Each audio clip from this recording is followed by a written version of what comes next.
So the idea that Israel is a genocidal project is an old idea on the left. It just didn't have mainstream purchase because it's obviously nuts. But as, discourse has become more and more crazy, you can get away with more and more. Today is Wednesday, May 6th. This is Boundless Insights, and I'm Aviva Klompas. In the 2.5 years since the October 7th war began, a new body of writing has quietly taken hold. It spans books, essays, and academic work. And it's not simply commentary or criticism, but rather a way of explaining the world. That's the starting point for an essay authored by Matti Friedman in the Free Press called Introduction to Gazology. Matti argues that this emerging genre isn't really about Gaza as a place or even about the war itself.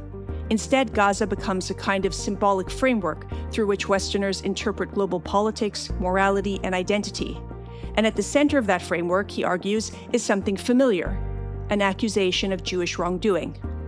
Now, Matti is no stranger to challenging the way Israel is written about. His 2014 essay in The Atlantic called What the Media Gets Wrong About Israel argued that coverage of Israel often tells us more about the worldview of the people reporting than about the reality on the ground. Matti is the author of 5 nonfiction books, including a new one called Out of the Sky, and he writes for the Free Press from Jerusalem. Today, we're going to explore this idea of Gazology. Let's get into it. Matti Friedman, welcome back to Boundless Insights. Thanks so much for having me. I love your new essay. I even just love how it starts, because it starts with you browsing in a bookshop, and I'm already envisioning myself doing the exact same thing. And then it kind of takes a turn, because while you're browsing, you notice a proliferation of a new literary genre that you have coined Gazology.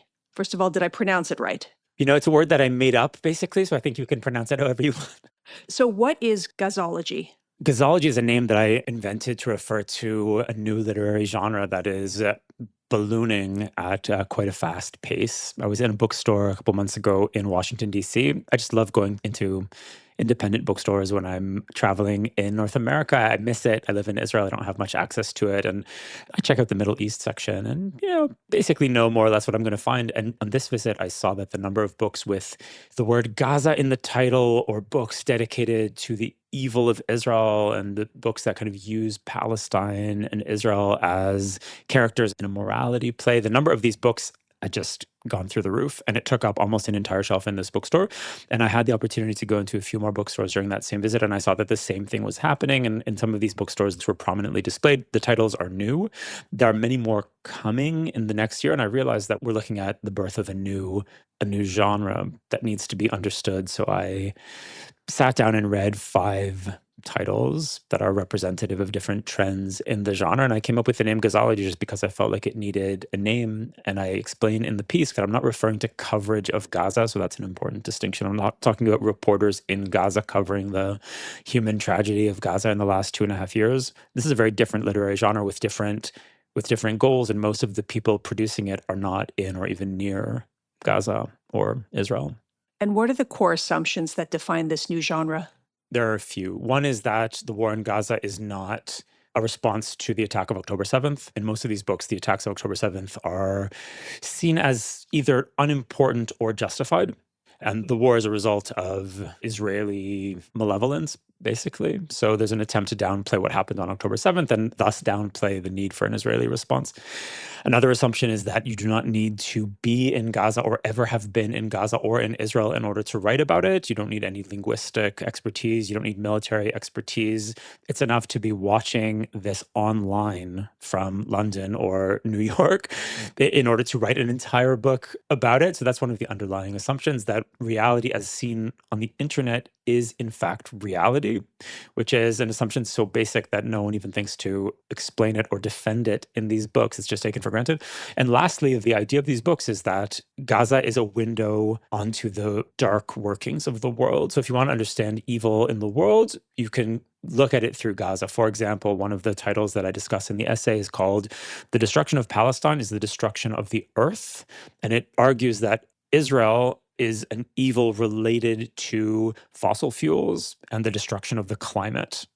So there's a line there between Zionism and the climate crisis. There's another title called Palestine and Feminist Liberation, that one of the authors argues that we now live in the world after Gaza. So Gaza as kind of an era defining evil. And what these authors are arguing is that what we're looking at is a kind of global evil that's not really connected to a specific place with a specific set of problems. They're not really trying to analyze events. Their project is much more ambitious and much more deranged and dangerous because it sets up yet another very powerful Western morality story that presents Jews as the barrier between us and the perfect world that we want to see.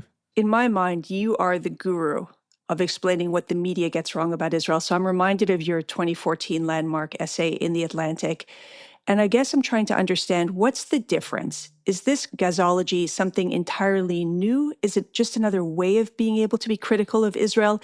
Is it something to do with October 7th that gave rise to this genre? I mean, this stuff has been brewing on the left in the West for a long time. So if you were on a university campus in the 90s, maybe even in the 70s, you saw a lot of this kind of Marxist anti-Israel material. The Soviet Union made concerted efforts beginning in the late 1960s to portray Israel as an embodiment of the ills of the West. So imperialism, racism, nationalism, militarism.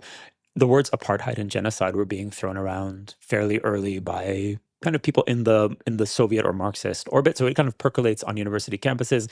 My dad, who was a university professor at the University of Toronto, experienced this stuff as far back as the 90s, but it kind of explodes onto the scene, I guess, in the early aughts. And I encountered it in the press corps when I worked for the AP between 2006 and the very end of 2011. These ideas were already shaping press coverage. And what I saw happen at the AP and in the press more broadly, and which I wrote about at the time, was that the West's baseline of information had been compromised. So if people were relying on press coverage for an understanding of the world, by the time I left the AP, they could no longer do that because essentially the coverage had become political fantasy, not just coverage of Israel, all kinds of different areas of coverage, American politics, the environment, gender, the list goes on.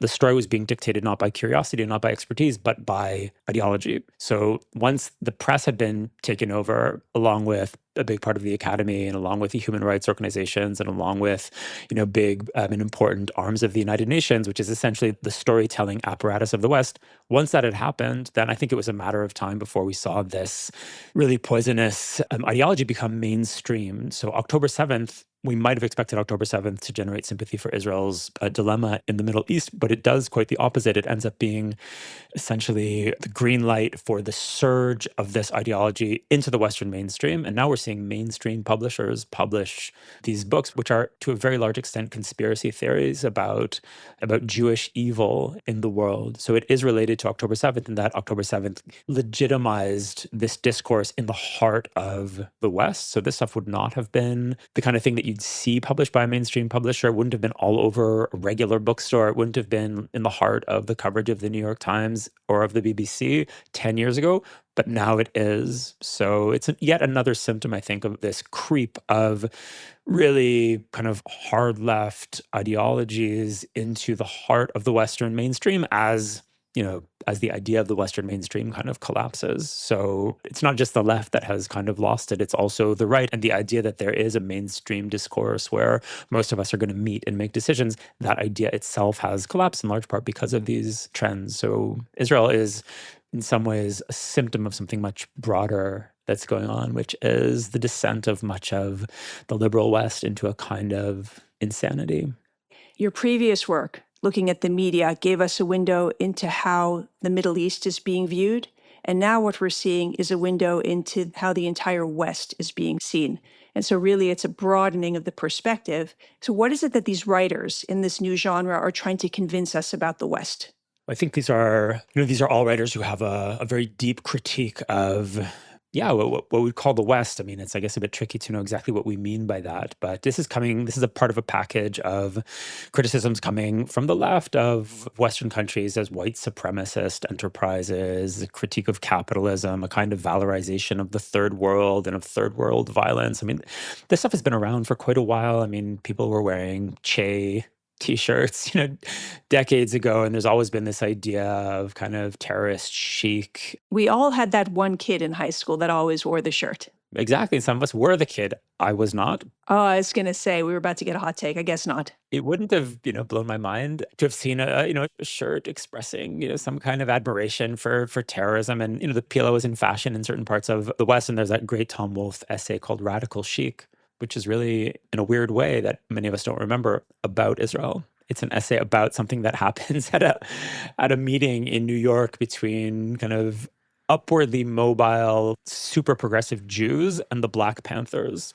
And what brings it crashing down is Israel. And it's very interesting to go back to that essay and read it now. So yes, the critique of Israel is part of a broader critique of the West. And these very powerful narratives about Jews are always about something bigger. The Jews are always a tool being used to advance a certain idea, and the idea can be Bolshevism, and the idea can be Christianity, and the idea can be Islam, and the idea can be National Socialism, and the idea can be capitalism, and the idea can be universalism, and the idea can be nationalism. And usually Western ideologies will kind of seize on some story about the Jews that helps mobilize support for whatever idea people are trying to advance. And that's what's going on in this case, too. Israel's being presented as kind of the distillation of the evils of the West: technology, capitalism, military violence, setting this against the kind of third world innocence of the Palestinians. And this is all quite imaginary, but it's a very powerful story that obviously has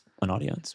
You've said on this episode a number of times the word insanity. You write that many authors largely ignore October 7th and instead fixate on the accusation of genocide.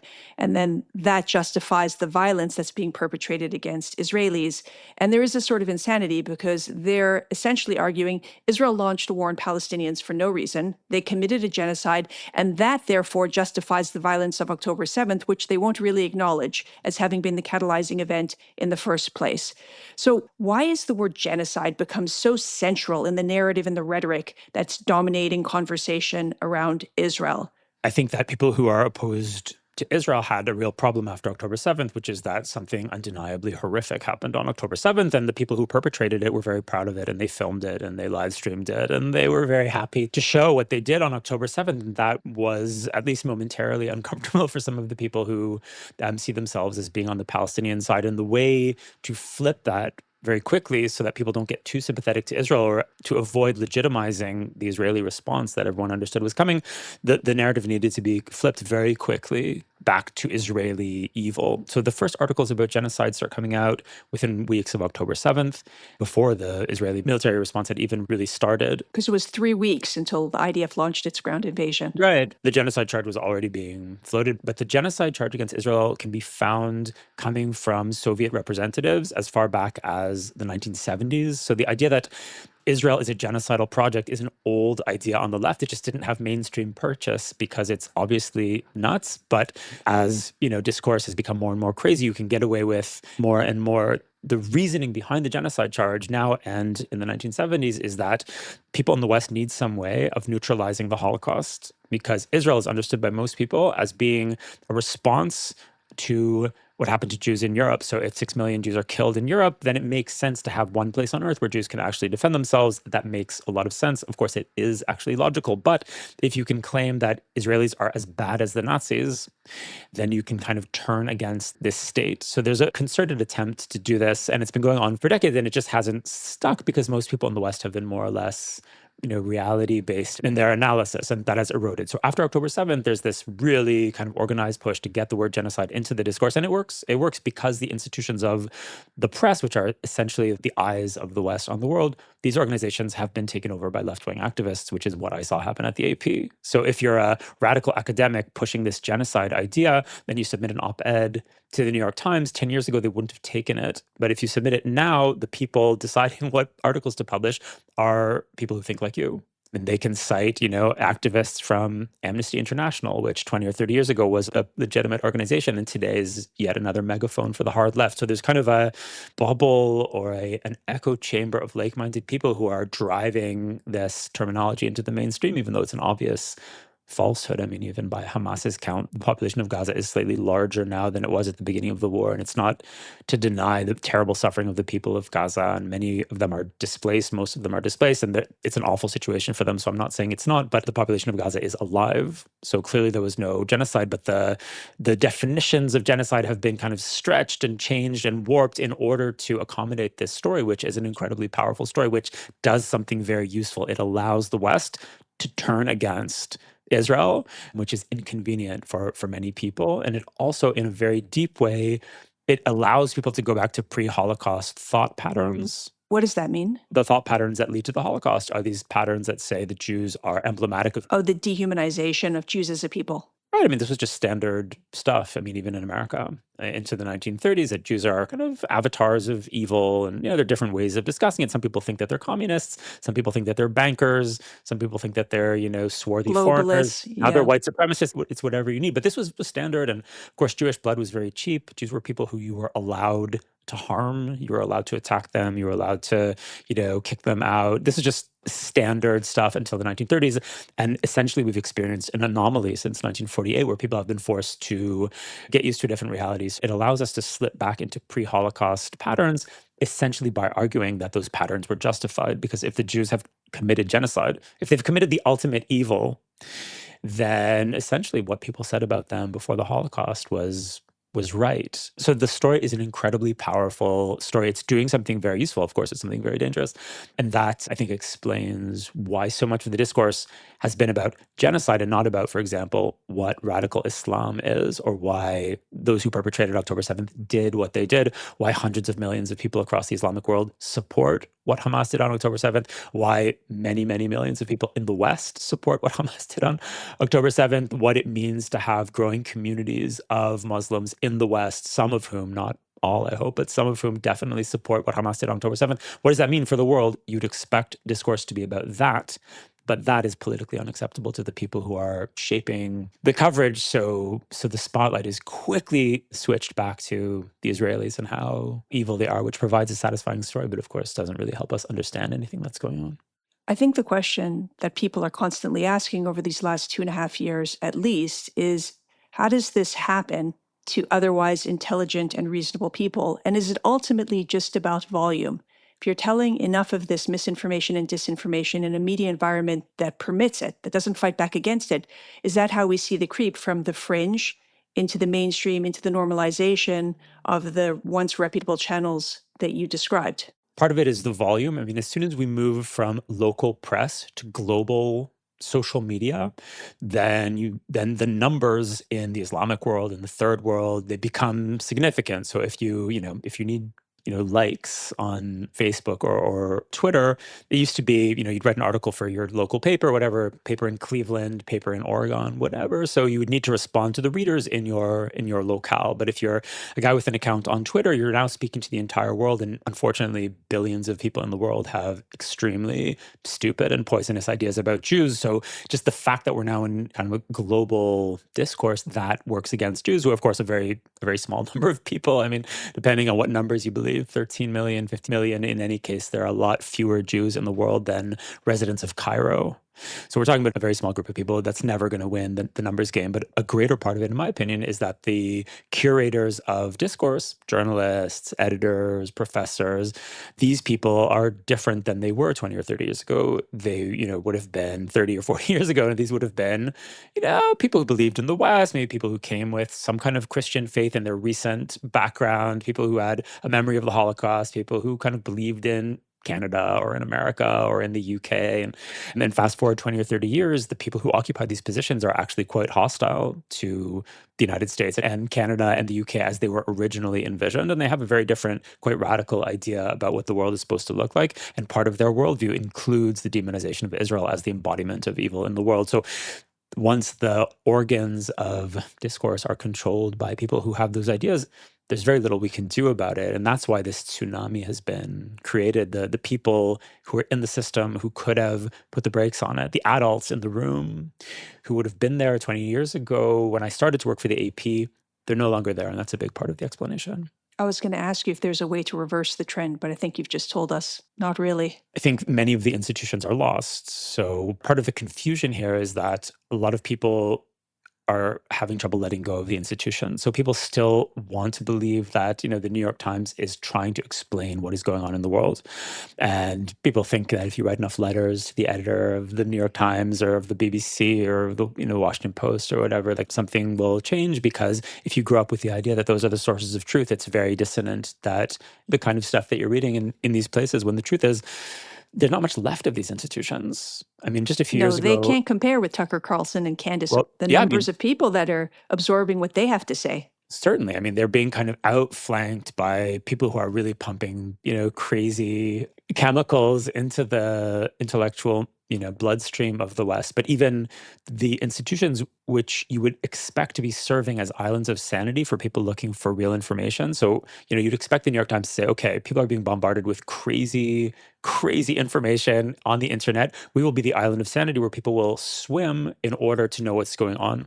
You'd expect the AP to have figured that out and all of the other legacy institutions. But instead, and I saw this happen from the inside, those institutions wanted to be part of the circus. They didn't want to cover the circus. They also wanted to be activists. So if you go to the AP or to the New York Times hoping to find sane information to counter what you're hearing from Candace Owens or Tucker Carlson or, what their equivalents on the left, you're going to find another form of craziness that's just written in better English. But as someone who actually knows events here, I read coverage in these places, and it has very little to do with what's going on. So, the institutions have been lost. And I don't think that they're likely to come back. The only hope is to create new ones. I'm lucky to write for one attempt to kind of create a new institution. I mean, the free press. Love and grateful for the free press, yes. I'm not saying that it's all lost by any stretch of the imagination. There's still very good people in the system, even in, institutions that I think are rotten. There are still good people who produce good stuff. But I think we really have to realize that, the New York Times is not what it was 20 years ago. It has the same nice font on the front page. It is a different institution. I mean, a few years ago, they fired a few really talented editors and staffers for publishing a totally sane op-ed, kind of a mob rebellion at the paper. So once you've seen that, you can't just go back to reading it and believing what the paper says. I mean, it's obvious what is going on internally. And the same is true of many of these places. I mean, people want to believe that Columbia University is the same institution. It's clearly not. People still want to think that Harvard is the gold standard, but it's not. And it's very difficult to let go and realize that we're kind of unmoored and we're in a completely new situation where we're not going to be able to navigate using the old institutions, the Democratic Party, the Republican Party. I mean, the names live on, but these are different institutions than they were 20 years ago. And it's hard to make the leap into the unknown, but we're already in the unknown. So we might as well, recognize that and try to figure out what to do. I want to ask you about the Israeli media environment. At the heart of what you're saying is that this is a literary genre that's divorced from reality, and a certain narrative has to be delivered. And I wonder if we see the same thing happening to a certain degree in Israeli media and culture, where a single narrative has to be told. Do you think that Israeli news adequately covers what's happening to Palestinians and their suffering? The simple answer is no. I mean, there are different kinds of media in Israel. I mean, you have Haaretz, which is kind of a super left paper, and you have Yediot, which is kind of mainstream Israeli, and you have more right-wing outlets. Like an extreme example is Channel 14, which is kind of a Bibi propaganda channel. And you have a lot of good TV coverage from our public broadcaster, which is called Kan 11, and from Channel 12, which is the big commercial channel. So there's a wide range of media information available to Israelis. But, for people who are involved in a war, it's very difficult to fully identify with the suffering of the other side in the war. So Israelis are being bombarded by missiles over the past 2.5 years, and we're losing hundreds of soldiers, and everyone knows people who've died. And this is after October 7th, when we lose 1,200 people in the space of a day, and we have 250 hostages, and we're being attacked from Lebanon, we're being attacked from Gaza and from Yemen, from Iran. So it's not that I think that the coverage has, necessarily done justice to the level of civilian suffering in Gaza, but, I think American press coverage during World War II did not go overboard describing the number of German kids being killed by the US Air Force. It's kind of a hard headspace to imagine for people in the West. But Israelis are engaged in a conflict which is very, very difficult. And we have journalists who've done a lot, I think, to get people to understand the effects on the other on the other side. But I think that reporters, by and large, have protected the Israeli public from the kind of graphic images that people have been seeing for 2.5 years in the West. And some in the West might conclude that that means that Israelis don't actually understand the war. Israelis are intimately involved in the war. Many of us have relatives who are fighting in Gaza and have fought in Lebanon. So Israelis understand the war much better than people watching TV in the West. But we understand it in a different way. So that's kind of a complicated answer to a very good question. I don't think that media coverage here has been perfect by any stretch of the imagination, but I think it makes sense in the context of a society that has to mobilize itself to survive. Matti, I'm always so grateful when I get to pick your brain. Thank you very much. Thank you so much for having me, Aviva. That's a wrap on today's episode of Boundless Insights. Whether you've been with us from the start or are just discovering our show, we're so glad you're here. If today's conversation sparked a question, challenged your thinking, or made you shake your head, I want to hear from you. Email me at podcast@boundlessisrael.org. Your feedback gives us ideas for new topics and new guests. And if you believe these conversations matter, there are 3 ways to support the show. First, hit that follow button so you never miss an episode. Second, help us spread the word. Share an episode with friends and family, post about it, or mention it in a group chat. It really does make a difference. And third, consider supporting our work. Boundless is a nonprofit, and we rely on donors to keep the show going. You can make a gift at boundlessisrael.org/donate. Until next time, stay curious, stay informed, and keep the conversation going.